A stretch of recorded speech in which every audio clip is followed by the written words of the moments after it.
We send people back to their country of origin, so it needs a phone call with Edi Rama from Albania, etc. And if they refuse, we then send foreign national offenders off to third parties. Kosovo is perhaps one good example currently being used by Sweden, and we are organising a trip to El Salvador. And by the way, not all of the prisons, the cages that you've seen on television, and Lee Anderson and Vanessa Frake, the former prison governor, they will both be visiting El Salvador soon. To house a foreign national offender in El Salvador will be half the cost of housing a foreign national offender in this country, and will give us more prison spaces. Well, there you go. This is GB News Originals. I'm Emily Carver. Please do give this video a like and subscribe to our channel for more content like this. And do leave a comment. Let me know what you think. We did our best last year in an August campaign to try and raise the salience of the issue. And we are in no doubt as a party that Britain now is lawless. I guess the reason it's so little discussed is that for the Labour and Conservative parties to enter into this debate, they would have to admit their own culpability. But whether it's the streets of London, where men dare not wear watches and women dare not wear jewelleries, to what is happening and the constant living in fear that we see in our rural communities, everyone knows the state of law and order is considerably worse than it was 5 or 10 years ago. And yet, senior journalists and commentators rely on the England and Wales Crime Survey, a survey that is put through doors and filled in with a pencil and paper, and they say, look at the figures of this survey and it will show you that crime at all levels is falling. That is because it is a completely outdated way of measuring it. No, we are living through a breakdown in society, and it is very, very serious. Now, prison sentencing has proved to be Andy Burnham's first big test as Prime Minister. In the wake of the PC Harper case, the Prime Minister's instincts were, well, of course, they shouldn't be released early. But once he's told the practical facts of life, he has to back away and back down. So at least we are having a proper debate about this. But we need to face some serious facts. During 14 years of Conservative government, through mass immigration, especially the Boris wave, the net population of the country rose by 6 million people. And they only built 455 new prison places. So early release isn't some new idea that this Labour government's just come up with. It was the Conservative governments that introduced it. And for all we hear on the radio and see on the telly, Conservative spokesmen and women on this issue, perhaps we better remind them that it was the Conservatives that gave early release to 158,000 prisoners. So they were very much the architects of this mess. And certainly it's true that Labour have inherited a very, very difficult situation. But they don't appear to have the imagination or the will to solve it. And that is where keeping criminals behind bars, that is where this document comes in. Because, once again, Reform are proposing practical policy solutions to difficult national issues. And quite often when we do this, we find within a few weeks, one or more of the other parties tend to follow our lead. So let's begin with the over 10,000 foreign national offenders that are currently in Britain's prisons. That figure is rising all the time. In fact, our expenditure on this is 50% higher than it was as recently as 2019. This is really quite straightforward. We send people back to their country of origin, so it needs a phone call with Edi Rama from Albania, etc. And if they refuse, we then send foreign national offenders off to third parties. Kosovo is perhaps one good example currently being used by Sweden. And we are organising a trip to El Salvador. And by the way, not all of the prisons, the cages that you've seen on television, and Lee Addison and Vanessa Frake, the former prison governor, they will both be visiting El Salvador soon. To house a foreign national offender in El Salvador will be half the cost of housing a foreign national offender in this country and will give us more prison spaces.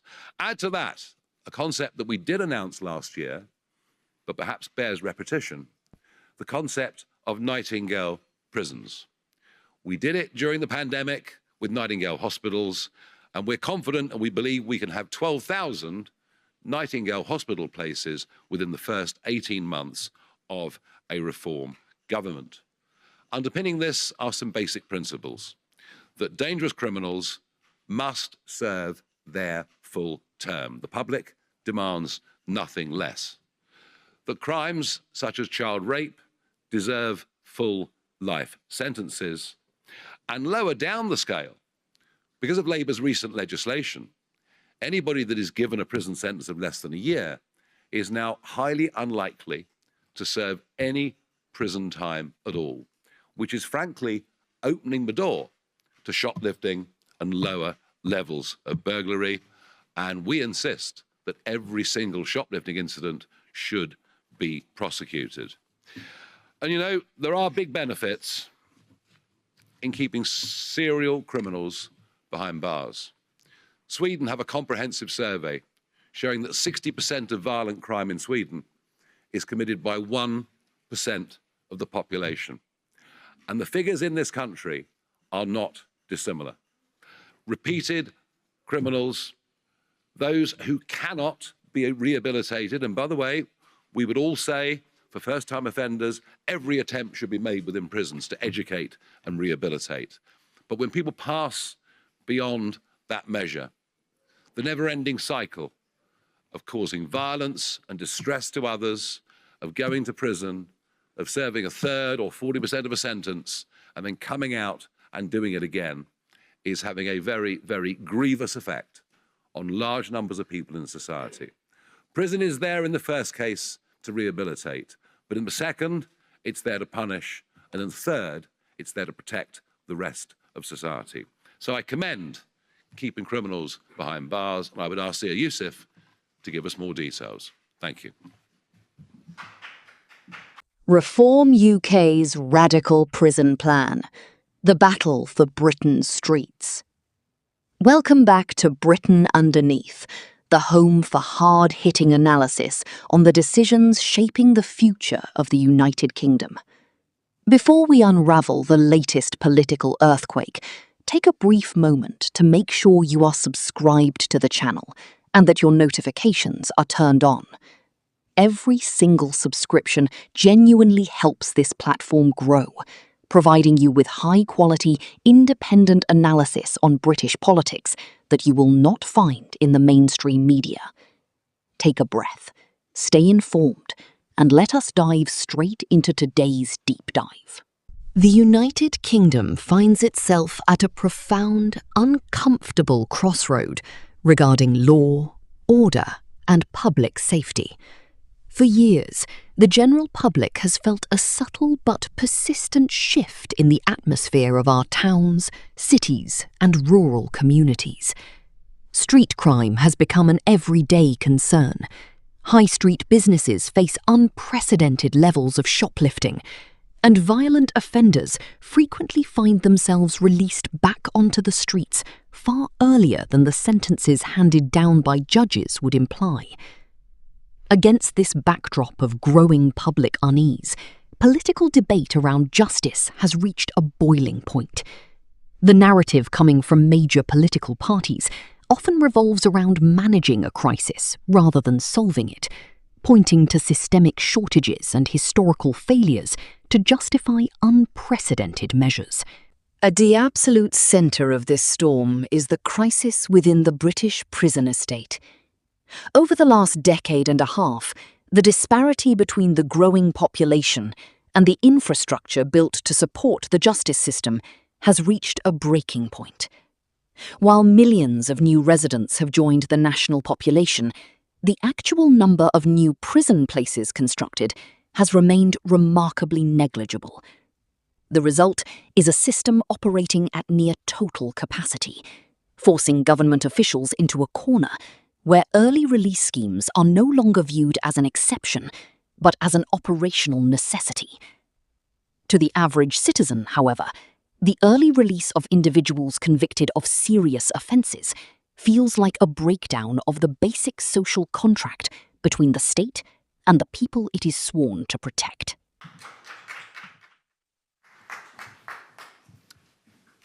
Thank you, Nigel.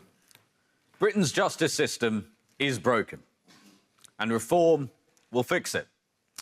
Under changes made by Labour and the Tories, when someone is sentenced to prison by a judge in this country, they only serve a fraction of their sentence.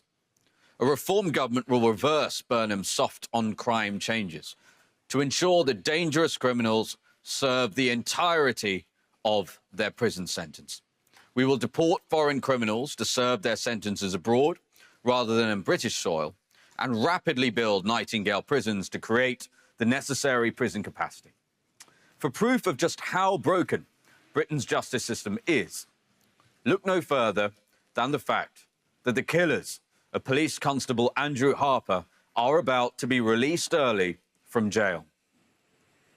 On the night of the 15th of August 2019, Lizzie Harper received a knock at the door. She expected her husband, Andrew, to walk through it after a long shift. Instead, she was met by uniformed officers delivering the devastating news that the man she had married just 4 weeks prior had been killed in the line of duty. Lizzie later described that moment of catastrophic loss. She said that everything she knew and every ounce of peace had been cruelly robbed from her. The couple had been together for 13 years, having first met when they were teenagers. During his funeral, she remembered Andrew as a childhood sweetheart, recalling how he used to pass her notes during their school days. She spoke of a love that grew stronger every day, binding them together since they were children. They were about to go on their honeymoon. But on that night, nearly 7 years ago, everything changed. Albert Bowers and Jesse Cole dragged Police Constable Harper behind their car for over a mile across country roads at speeds of up to 60 miles an hour. He suffered catastrophic injuries and died at the scene. The men who brutally killed him are about to be released early, along with thousands of others. Just imagine the pain for PC Harper's widow and his other loved ones. And make no mistake, this mad policy of releasing criminals early has directly led to more British people being killed. Take Liam Matthews, who was released early from jail last year and within hours savagely killed 26-year-old Lewis Bell with a chisel. Labour's Home Secretary Shabana Mahmood has already released a staggering 70,000 prisoners early. And it's not just Labour. The Tories released thousands of prisoners early too, including murderers and rapists. It was the Tories that created the prison capacity crisis. They imported 6 million net new people through immigration and, as Nigel said, built 455 net new prison places to cope. Not 455,000, 455. Reform will bring justice back to Britain. We will change the law so that those who commit serious crimes like murder, manslaughter, rape, and serious violence serve their full sentences. Unbelievably, there are over 10,000 foreign nationals in British jails. We will deport all of them, sending them to serve their sentences in countries like El Salvador or Kosovo if their home countries will not take them back. And we will use that space to ensure that serious criminals stay where they belong, behind bars. Because this is a national emergency. British people are literally being killed because there is not enough space in our prisons. And that's why a reform government will embark on the fastest expansion of the prison estate since the Victorian era here at home. We will rapidly build capacity. We will take advantage of new prefabricated modular technology and build 12,000 prison places in the form of Nightingale prisons on Ministry of Defence land, and the Army will be called in to assist. Together, these measures will create an additional 22,000 prison places compared to Andy Burnham's plans. And this will mean we can make the following promise to the British people. Under Prime Minister Farage, killers, rapists and violent thugs will never be released a day early. Enter Reform UK with a series of sweeping proposals that aim to dismantle the current consensus on justice entirely. Led by Nigel Farage and senior party officials, the party has launched a controversial and headline-grabbing policy framework titled Keeping Criminals Behind Bars. The core proposition is simple yet radical: to eliminate early release entirely for serious violent offenders, deport all foreign nationals currently serving time in British jails, and build emergency temporary prisons to house the overflow. It is a posture designed to contrast sharply with both Labour and the Conservatives, positioning Reform UK as the only political force willing to take drastic steps to restore public order. To fully understand why this proposal is causing such a massive stir across the political landscape, one must first look at the proposal regarding foreign national offenders. Currently, there are over 10,000 foreign nationals residing in British prisons, drawing significant state expenditure and occupying critical space. Reform UK's plan insists that these individuals should be immediately returned to their countries of origin to serve out their terms. In cases where home nations refuse to cooperate, the party proposes outsourcing prison housing to third-party countries such as Kosovo or El Salvador, where operational costs are dramatically lower than in the United Kingdom. This outsourcing strategy borrows heavily from international models that have sparked intense debate across Europe. Proponents argue that housing prisoners abroad for a fraction of the domestic cost offers a pragmatic solution to a severe spatial bottleneck while saving taxpayer funds. Critics, however, raise complex legal, ethical and logistical questions about international human rights standards and foreign jurisdiction oversight. Regardless of where one stands on the morality of offshore detention, the policy serves its primary political purpose. It signals a compromising stance that appeals directly to voters exhausted by administrative delay.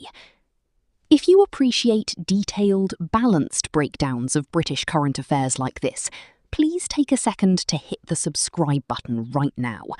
Your support empowers Britain Underneath to continue producing mature, in-depth political commentary. Beyond the deportation of foreign offenders, the proposal introduces the concept of Nightingale prisons, drawing inspiration from the rapid field hospital deployments seen during the pandemic.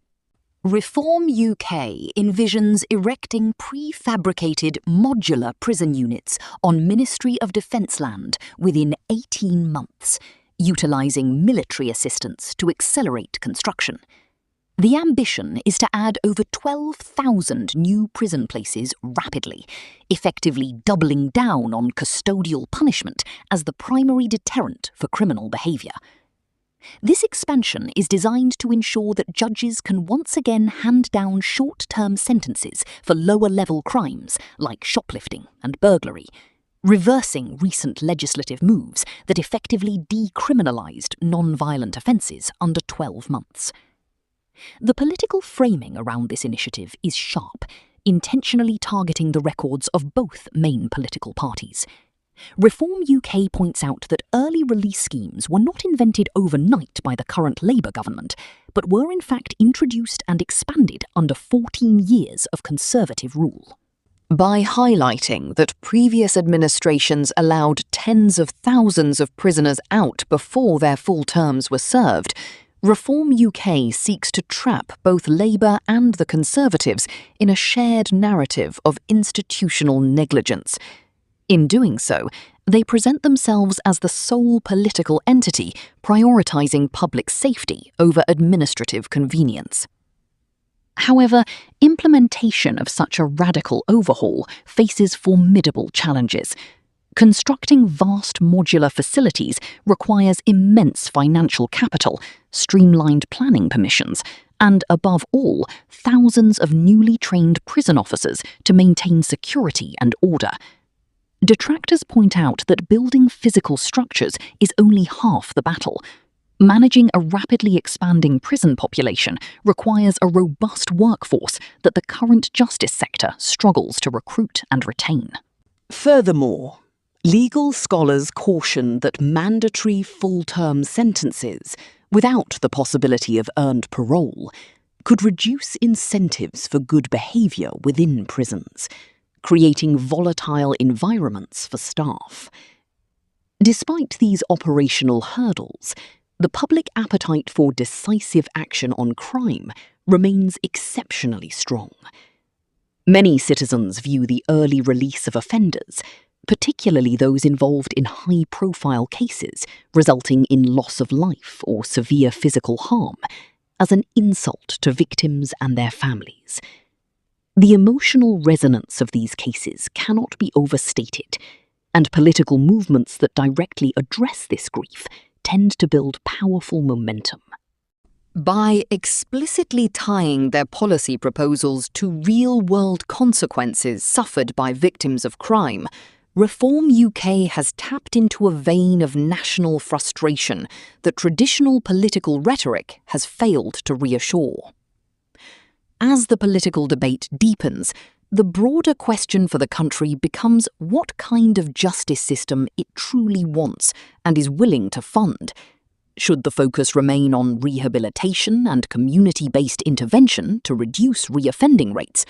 Or has society reached a point where strict incapacitation and long custodial sentences are the only viable path forward? The current government faces an uphill battle to convince the electorate that its existing strategy will yield results before public confidence in law enforcement deteriorates further. Meanwhile, opposition parties will continue to exploit every vulnerability in the current system to demand systemic change. It is precisely these underlying structural battles that dictate the political trajectory of the nation. The ongoing confrontation over law, order, and national security is not merely about policy technicalities. It is a fundamental debate about national identity, state authority, and the fundamental rights of law-abiding citizens. As election cycles approach, the pressure on all major parties to deliver concrete, visible solutions to street crime will only intensify, making justice reform one of the defining issues of our time. We encourage you to stay tuned as this situation continues to unfold. To make sure you do not miss a single update on British political developments, please consider subscribing to the channel. I plead with you to take a brief moment to support us by subscribing, as every new subscriber directly helps Britain Underneath deliver the clear, unvarnished truth about the issues that matter most.